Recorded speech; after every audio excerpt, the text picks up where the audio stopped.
Nichole here. I am live from the DMV area. So we're just going to give it a minute or two so people can file in and we'll get started.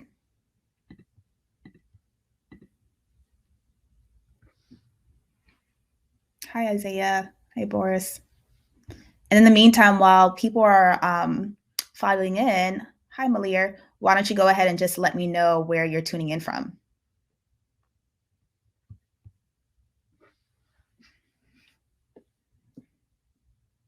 Hey, Maurice.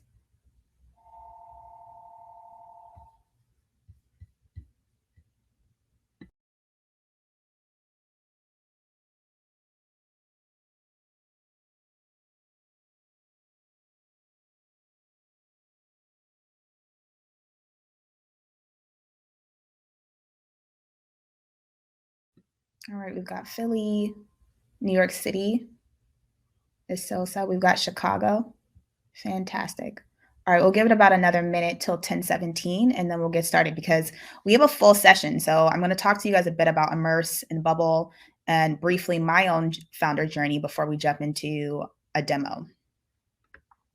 We got Jordan from Atlanta. We got Taryn from Charlotte, North Carolina.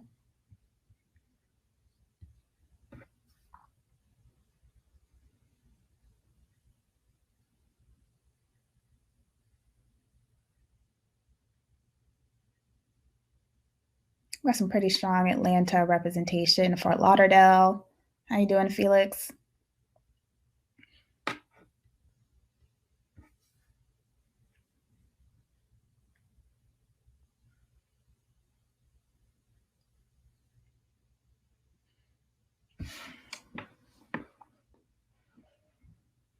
Chicago. Hi, Christina.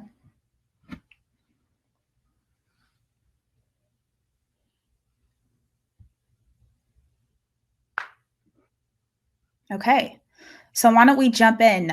So my name is Nichole, everyone. I am hailing from the DMV area, the M side of it, actually, from Maryland. And I'm the founder of ShipFair. I run a business that is a peer-to-peer shipping platform. But in parallel, and the reason why I'm here is actually I run founder inclusion efforts at Bubble through Immerse, which is our flagship program that focuses particularly on product.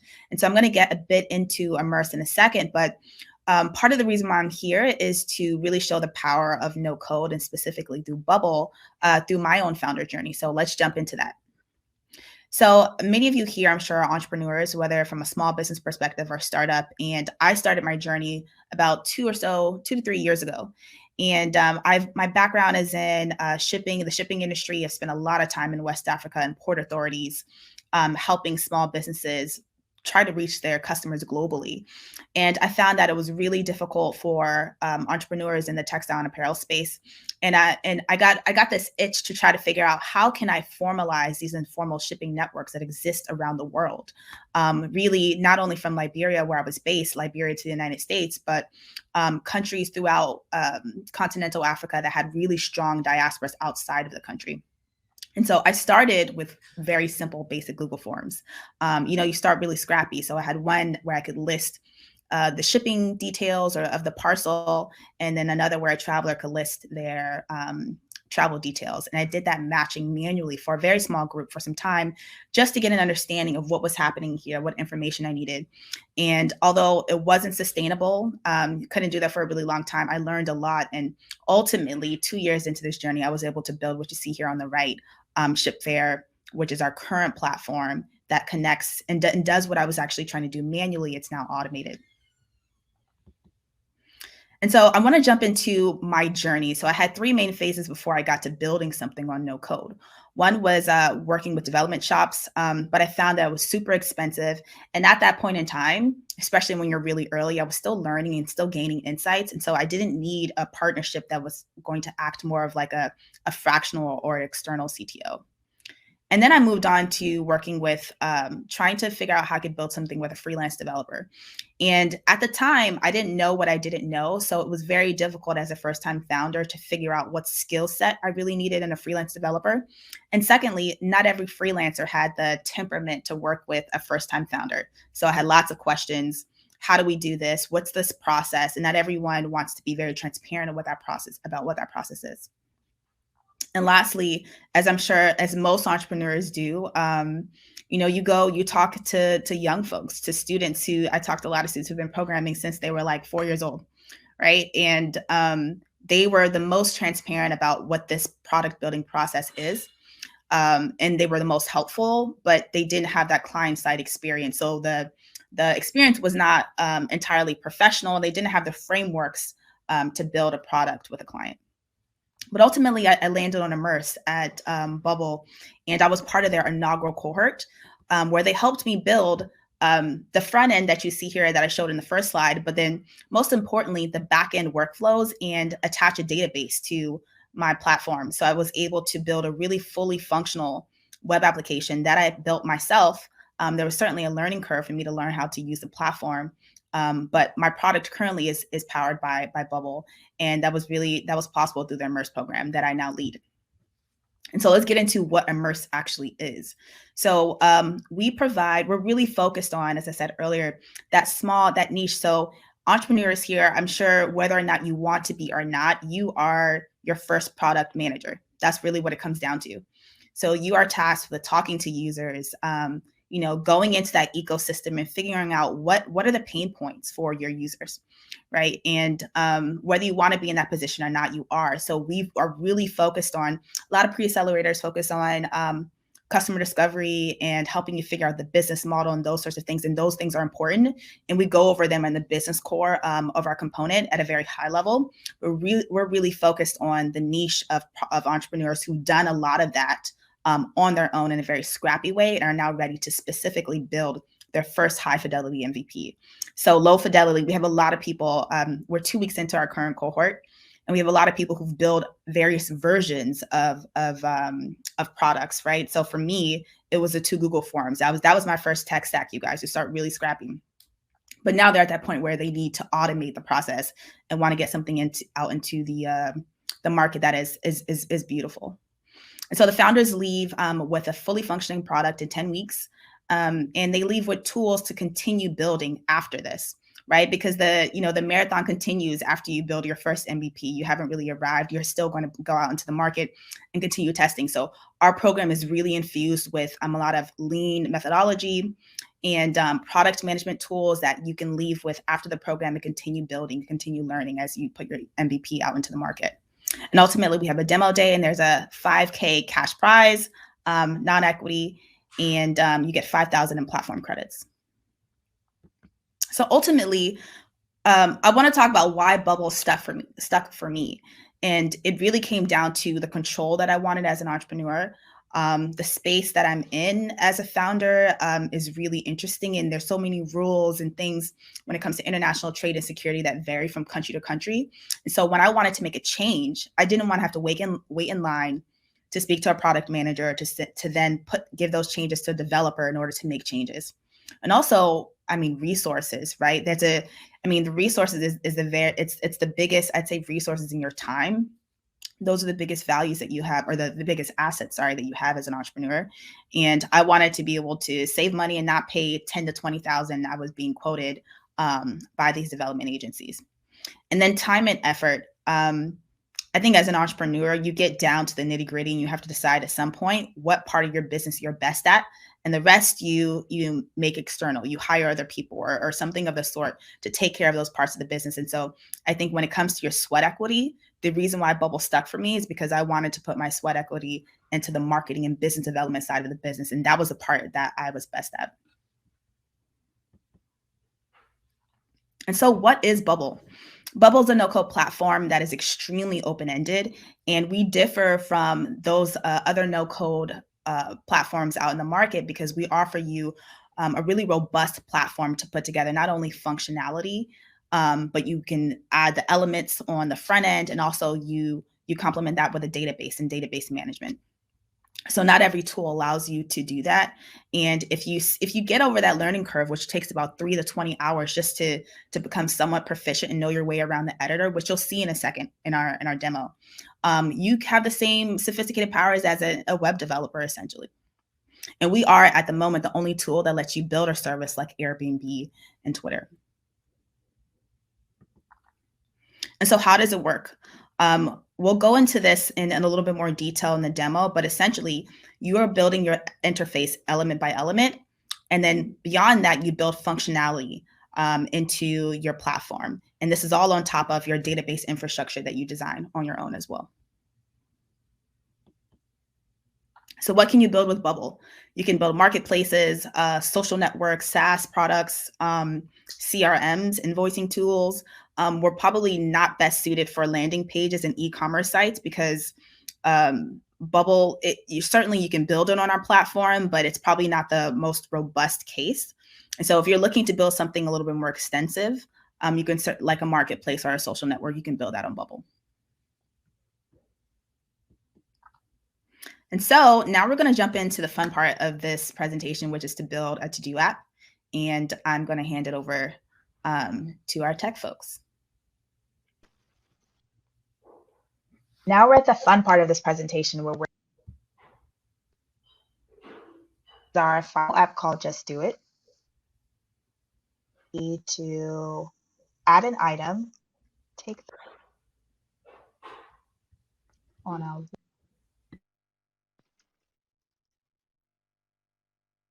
you can select a due date. Let's say let's add this to do.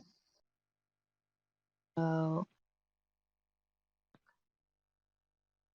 recommend talk text. Add that for the 30th first, and we'll add this to do. Boom. You have the off item. Satisfaction of it having been done. So you have this sign up. I'm going to start from scratch. So we're going to these 3 tabs. You have, which is where to look like, draw buttons, just make it really wireframes.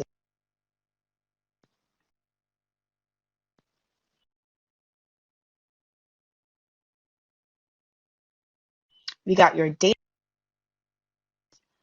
really the of your where you decide to collect, where it will be stored, and how you want it managed.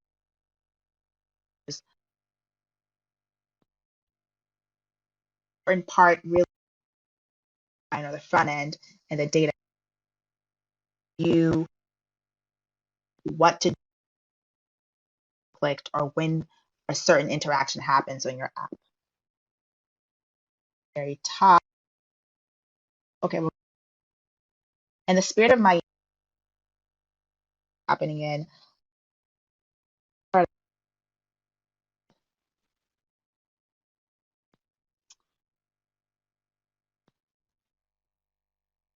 and we're going to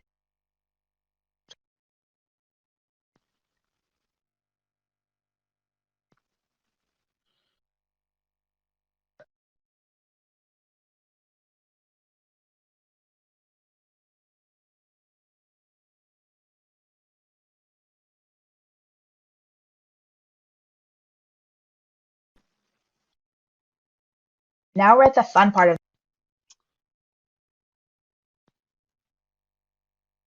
and we're going to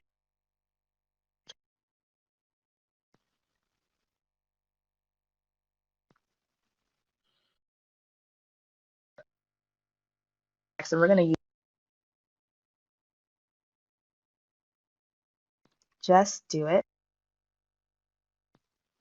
And as you can see, it's not in the branding of our example styles here, so it's dark. There we go. I'm going to grab a Google Material icon. So in here, Material icon, I haven't talked about it yet. This just really extends so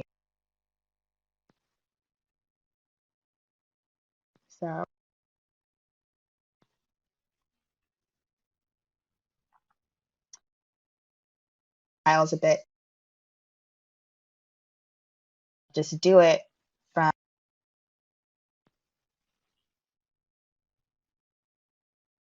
color and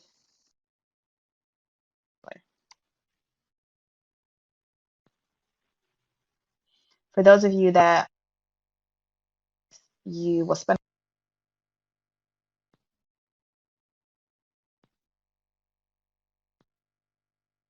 we're going to call it login. And notice how we dynamic or name of the element itself.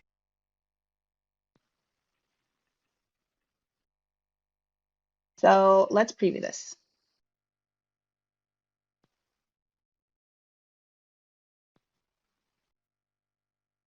This is what it looks like. That's from a prior demo.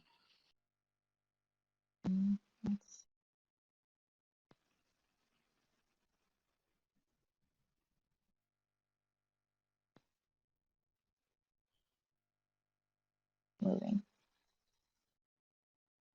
Next, we're going to focus on this portion here.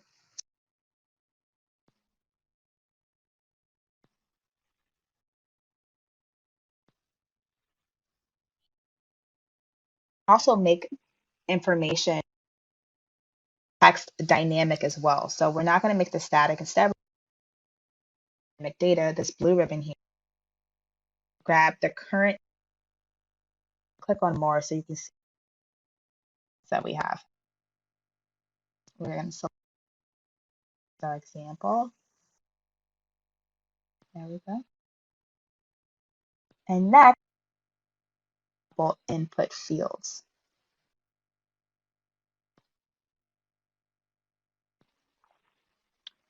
Enter to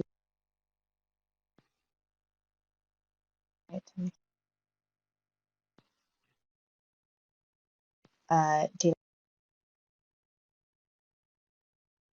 Okay.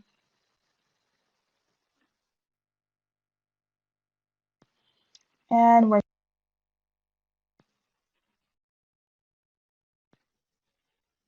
just like our example. Oops. Okay, everyone, we're going to try to jump back into this video from my screen instead. So let's try this. Please let me know what the feedback looks like on your end. Now we're at the fun part of this presentation where we're our final app called Just Do It. Need to add an item, take on out.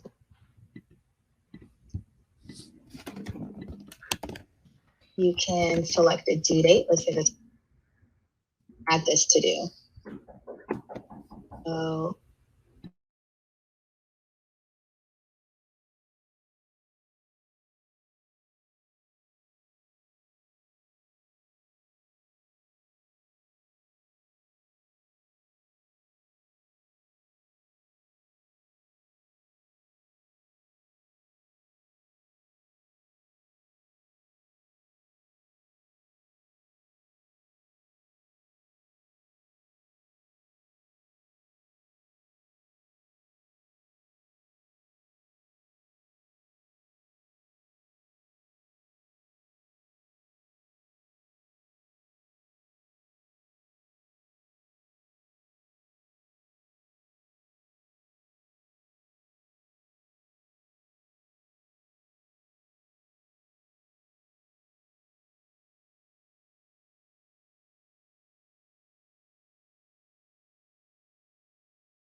okay, everyone. So tech challenges happen, right? So what we're going to do instead, I'm going to show you around the editor live. We thought this would be recording. It would be the safest way to be able to show this.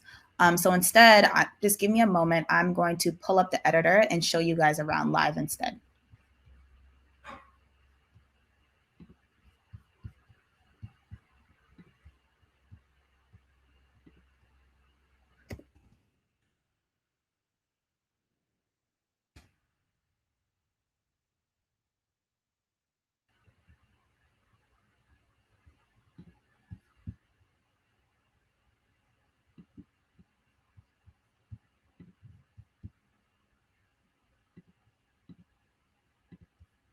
Okay, so I'm just pulling up the final example here so you guys can take a look at that.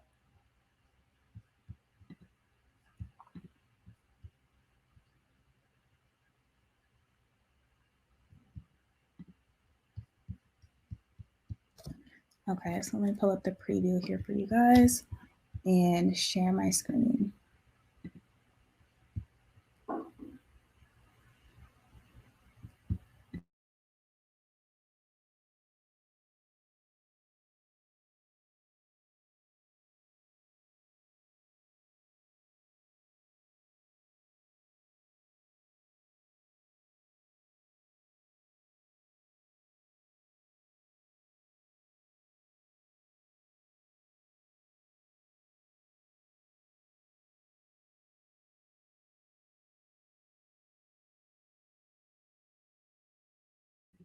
Okay, can everyone see this?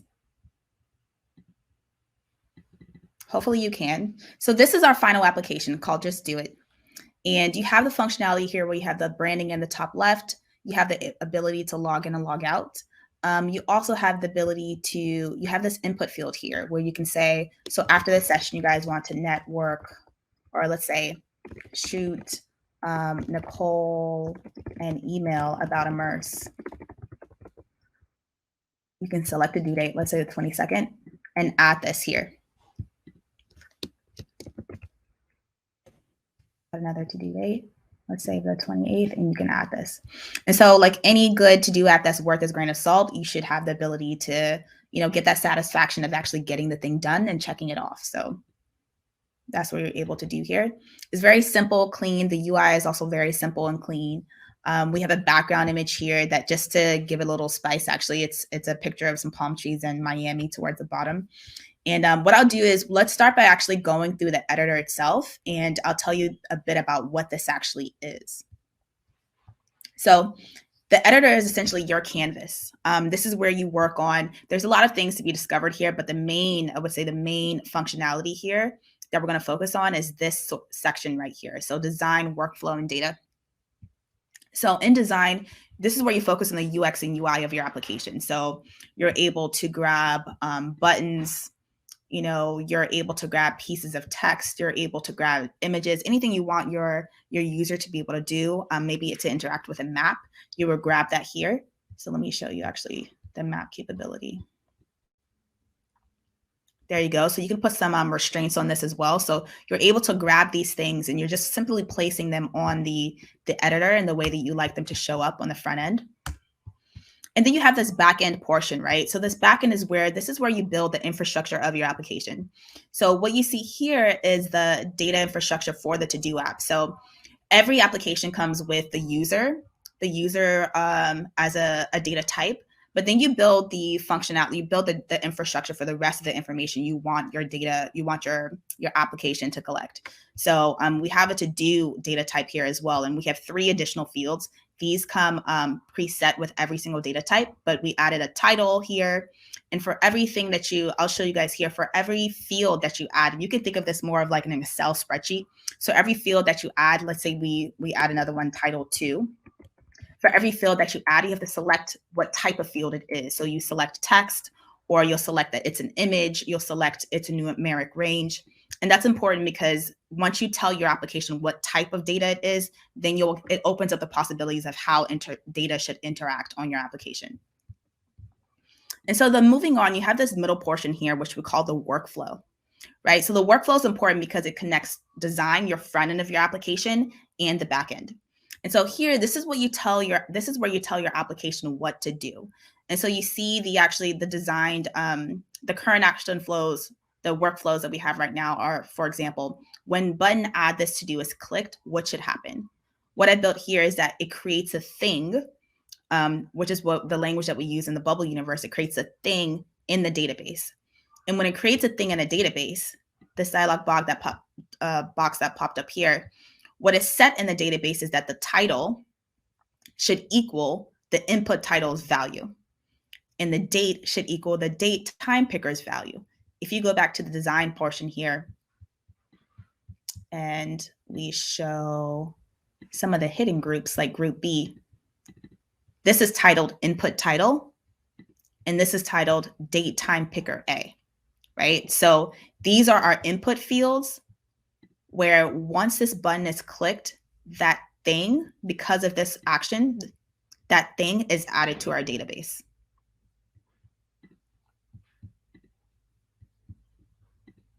And what we also have here, which is a really, really powerful part of Bubble, is this, what we call a repeating group.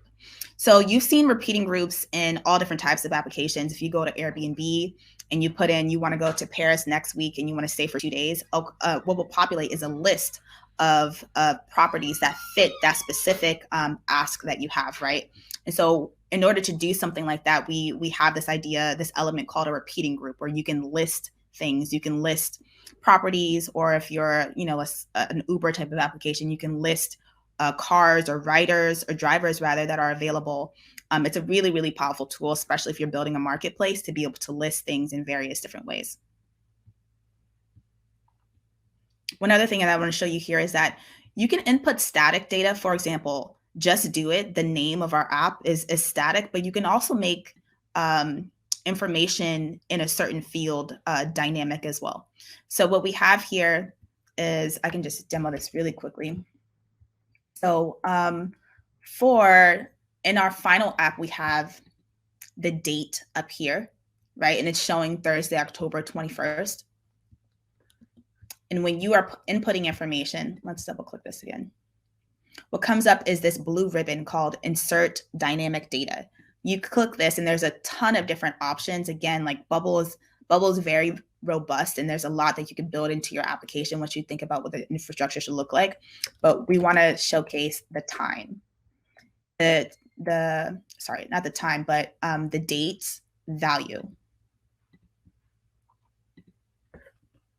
Actually, no. We want to show the current date and time. And when you click on this More button, a lot of the features in Bubble have a ability to go more, which is there's formatting options. There's various things you could change down to the second and down to the hour. So you can take a look at all of the various ways we can format that. Close. Okay, so that's how there's many different ways you can add dynamic data.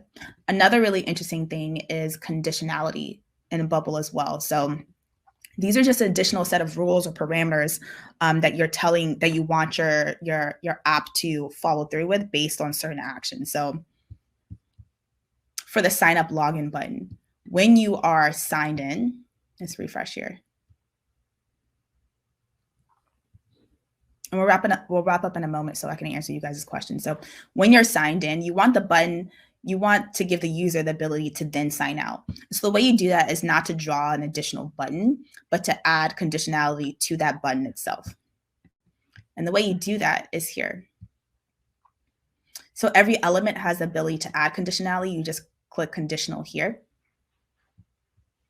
And the way this is set up is, I can actually do this from scratch to show you guys. So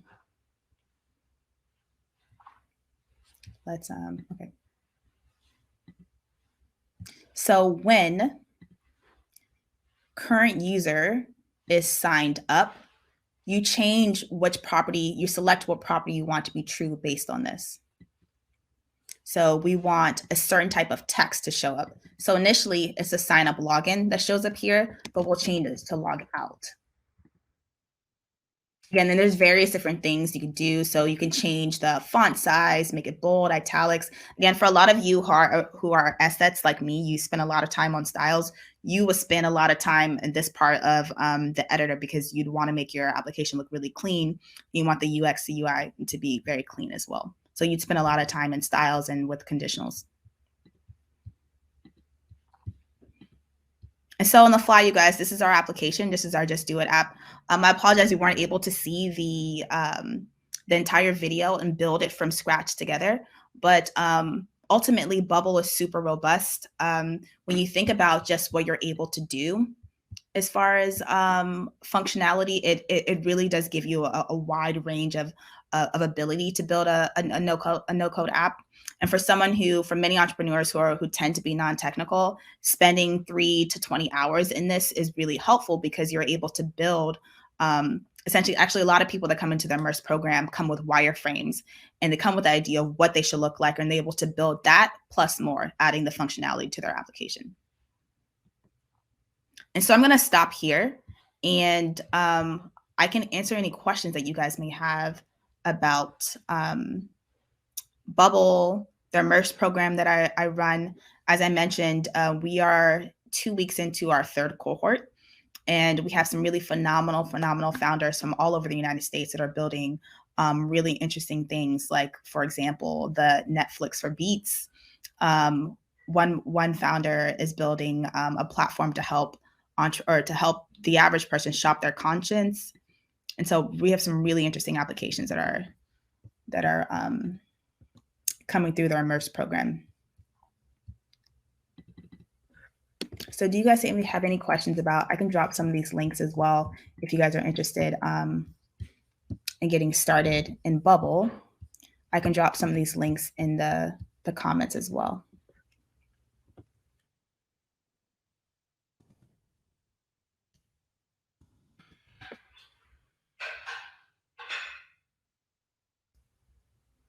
So how often do y'all have cohorts, or when do applications open next?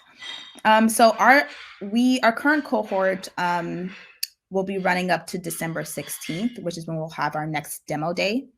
And so after that point, the next cohort will be in Q1 of 2022. So I just keep posted on bubble.io and sign up for our newsletter, because that's when we typically let people know that we'll let people know through the newsletter that the next cohort is open.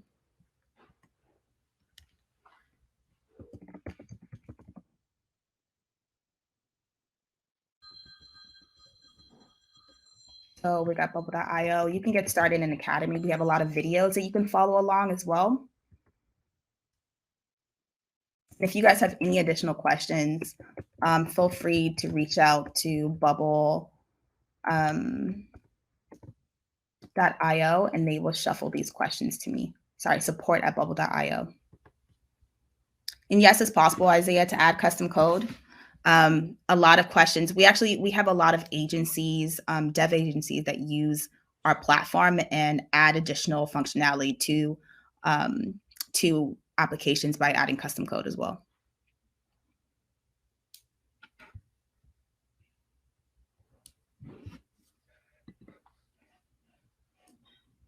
So with the 2 minutes that we have left, if you have any additional questions, definitely feel free to drop them there. But maybe I can tell you guys a bit more about what we're planning on doing with our Immerse program. So this is our third cohort, as we mentioned. And so we have 2 past cohorts of alumni that have gone on to do really amazing things. And the really interesting part is that for a lot of entrepreneurs, you may get out into the market and find out that this is not the right time to launch this business. And that happens, right? Because it's not only about just readiness and having a product and doing research, but also, is the market ready as well? And what we find happens is that entrepreneurs will come through our program, launch their business, and if it isn't the right time, they still have the tools to build applications for other people. So when you think about, just as an entrepreneur, when you're building a business, you are picking up additional skills as well. And being able to build a no-code application just comes back to you in twofold, not only for your own business, but if you want to monetize and build applications for other people. And so if you guys are interested in learning more about the Immerse program, please feel free to go to bubble.io and learn more about Immerse. Otherwise,